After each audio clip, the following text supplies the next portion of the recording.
As you all know, this season is our aim to grow the Zambia music from the roots, and we want to put more spotlights on upcoming artists and connect them to the correct music producers, writers, artist managers, and music promoters, among others. So as we remember this evening, we're going to get to a milestone, further understanding the journey of upcoming artists and how to make it big from an artist manager perspective. And before I go any further, I'll just allow me to introduce the man of the moment, and of course he's actually a big guy. Yes, of course, yeah. Besides his actual day job, he's someone who's very big in the game, and he's actually managing some great artists, and I think you know one of them, yeah, of course, yeah. And he calls himself Doctor. No, not the person I have on show. All right, so please just allow me to just announce the presence of Mr. Socks. Yeah. How's it, DJ Zuze? I'm great, Mr. Socks. It's great to have you here, and I'm really excited to get into this. Yeah, the pleasure is mine, man. The pleasure is mine. Thank you. All right, so let's just dive straight into it. Being in the game, I'm pretty sure I saw how you were excited listening to the Kalifungo, right? Yeah. So just give me a brief background. What got you into music? Well, growing up, music was always a part of what constituted who I was. Back home, there was, my older siblings that were into music. We had a studio actually in the house. Wow. So in a nutshell, I always grew around music, and that saw me through up to where I am today. Wow. So you can say you're just born. It's in my DNA. Let's just put it that way. I see. That's cool. All right. As you are aware, this the Ruby's Local Dream Drive, we are trying to really promote upcoming artists. Yeah. And that's what we are trying. So we're looking for new talent, new fresh ideas. And so even as we're going to be having discussions, I'm pretty sure that there's someone there listening attentively because they want to build their career, right? Absolutely. Yeah. So do you think what are your thoughts with the current music industry in Zambia currently? Well, first of all, a big shout out to Boobies for this initiative. I mean, every great journey, as I say, always starts with the first step, and the upcoming artist is that first step that you get to take. And with Rubies, coming in and fueling these dreams of these upcoming musicians, you can see that obviously the future is safe in these upcoming artists' hands. But obviously what is key is how do these careers get managed from the infancy stage to developing them into what might be deemed to be a successful artist. Right, and of course you have that expertise for us. And so I'm just going to ask a very important question now. So how necessary is it for an artist to have a manager? And at what point must he or she think of having one, especially if you're just starting? Okay, so I'll try and make it as basic as possible for everyone to follow. So an artist should be looked at as a business, okay? So when you are a business, obviously you need a team to run you as a business to succeed.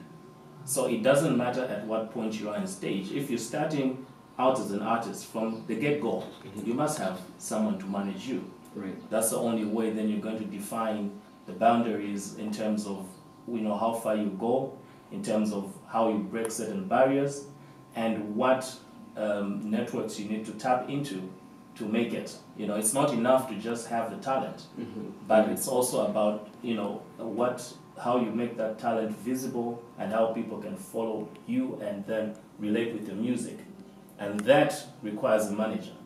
The manager basically is running you as a business. Right. So every artist must always look at themselves as a business. Okay. All right. So, and then for those who are upcoming, because usually the cry here is like they can't afford a manager. So, what are your thoughts towards that?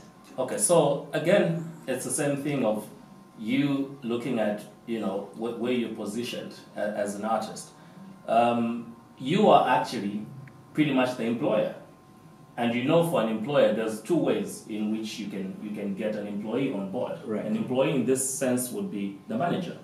It's either you will headhunt, okay, whereas that will mean then that you as an artist will look at who you think will help you push your career forward. Right.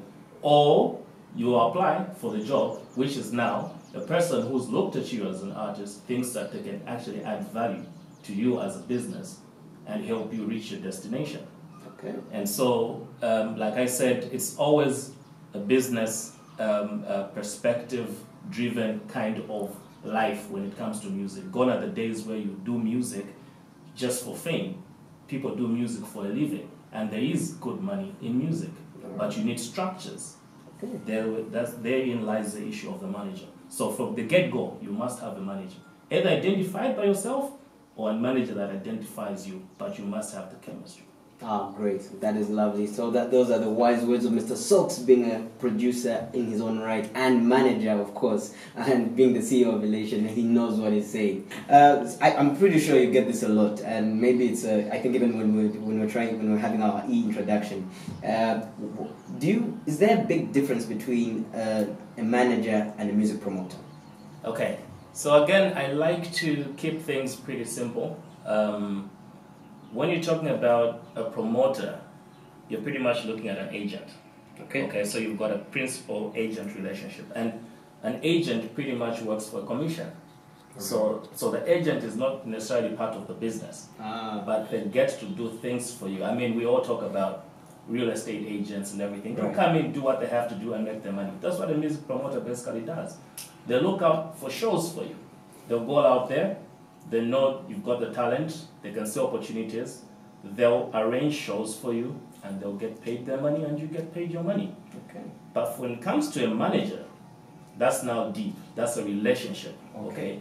So the manager is now the person that you work with full time. The manager looks beyond just an event. They look at your personality. They look at your lifestyle. If I'm your manager and we've gone out, we're having a drink, I must be able to tell you, you know what, Zuze, you think you've had enough? Yes. This is your last drink. Because next, you might do something that might dent the reputation, which then messes up your opportunities in your career. So the manager looks out for the best interests of the artist. And the relationship is deep, like I said. Okay. Yeah. All right. So that actually makes a lot of sense. So that means that obviously, coming from a management point of view, the standard is higher in terms of how you look at it. It is. I even have to check what you post on your social media, what you're saying, because you're a brand. Of course. Okay, of and course. as a manager, I actually work for you, Right. by the way. There's always this notion that you're the manager, you're the boss. No, you're the manager managing the business, which is the artist. Okay, and you're responsible for that brand. Right. So when it comes to brand protection, it is your job to make sure as a manager that you protect that brand. So what your artist says, how they dress, you know, how they carry themselves out there becomes key, because that's where you will use opportunities to make money out of that talent. No one would take you as an influencer or to promote their products and so on, which is part of the revenues that you generate for the artist. If your character does not represent or match with the level of standards set for the brand that you'll be representing. So it's the job of a manager to make sure that he or she keeps you in check. Okay. So you need a manager as an artist. All right. That makes sense. So just off script slightly. Yeah. So does that mean that as a manager, you have some form of overriding powers on the artist? Because I know you obviously in this business you have a lot of what they call diva attitude. Yeah. You know, Yes. drama queens. Yes. Yeah. So is there points where how do you put your foot down in such situations? Because if you're saying the artist is like your employer, Yes. right? How do you manage to control the employer? Because I'm the one running the affairs of the employer. Right. So the employer is the business. I'm the CEO. Okay. For argument's sake, I'm running the business. Yeah. Okay, and I give direction. Right. Okay, and obviously it's not easy. You get quite a couple of artists that will feel, you can't tell them exactly what to do and what not to do. But if the artist is at that stage that he or she feels that they can't be told what to do and what's best for them, then it shows you that it's time that both the manager and the artist parted ways. Then there's no value addition at that point. But it doesn't mean that you don't consult. Like I said, you're a team. It's a sacrosanct relationship. You're a team. So you exchange notes on a couple of things. But as a manager, you must be able to put your foot down. You're telling the business, your artist's job is to be the artist. They have to sing, they have to show up when they're bookings on time. Okay, the manager is the one running the diary and telling the artist, this is what we're doing today. You are going to point A, you're going to point B. Come 6:05, you'll be at Power FM. This is what you're doing. Right. And it's the artist's responsibility to show up. Immediately that is not happening, then as a manager you've lost control and you must be seeing your way out. Oh wow, that is I'm learning a few things day by day. So in your own opinion and your own thoughts, so currently with the Zambian landscape in terms of management, how do you think we're faring? Are our artists really appreciating this concept of having, being managed? I think we're making progress. We're not yet there, but we're making good progress. We've seen quite a number of people come up and they'll tell you their managers, mostly a couple of these artists, you don't go straight out and book them without going through the management. Right. And we've seen a few established artists that actually have teams in place. But I still think we can do better. The disaster would be to get satisfied with the small wins that we have around, because now we're living in a time where artists are actually really making a bit of money for themselves. Yeah, true. Through their Facebook pages, and there's activities, the posting things and so on. But we shouldn't get comfortable. The managers need to do a bit more. We need to look outside the boundaries, see how we can push the brand. Right. Okay, if even when it comes to recording of the music, we also have to make sure that we're deliberate as managers to be able to create content that can break through the borders. Yeah. So there's work to be done. But there's hope. How many artists can a manager manage? And what does it take? Very good question. I'll ask the question back at you. Right. How many companies can a CEO manage at once?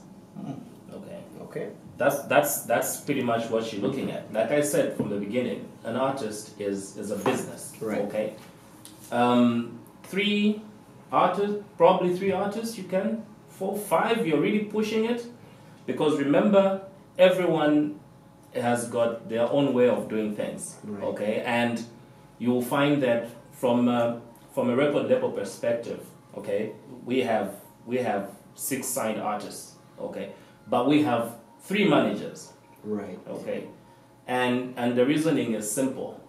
You can't be everywhere, okay, and manage to effectively run the businesses, okay, from 8 to 5 and beyond. Yeah. So you'll find that you deliberately create relationships, even within the record label. You'll find that you will have a number of managers that will manage different artists to make the most out of the talents that they have, because you want to optimize. Right. So you really just have to reduce the number. So I get shocked when I see people managing 8, 9, 10 artists. Right. For me, then it tells me that there's a problem. Okay, I struggle to manage 3 alone. I struggle to manage 3, for example, because just one with right, planning and schedule laid down is sufficient to keep me busy the whole year. Wow. Yeah. No, that's great. That's great. Okay, so any closing remarks for our listeners out there? Well, just to encourage, the upcoming artists. I mean, this is what the show is all about, fueling dreams. Right. And thanks to Ruby's for making this a reality. My little research tells me this is the 2nd season. Yes. Of this show. Yeah. Yes. Right. Yeah. I'm so excited. Yeah. So clearly, you can see that this is not a one-off. Happening. It's not an eclipse. It's something that is here to stay for quite a while, because Rubis believes in fueling these dreams. Right. And so I'd just like to encourage all upcoming artists to take interest, and just remember that on this show you'll learn quite a couple of things. Like I said, we've had different people. You're getting songwriters, you're getting producers, you're getting managers, and yep, it can only be a power.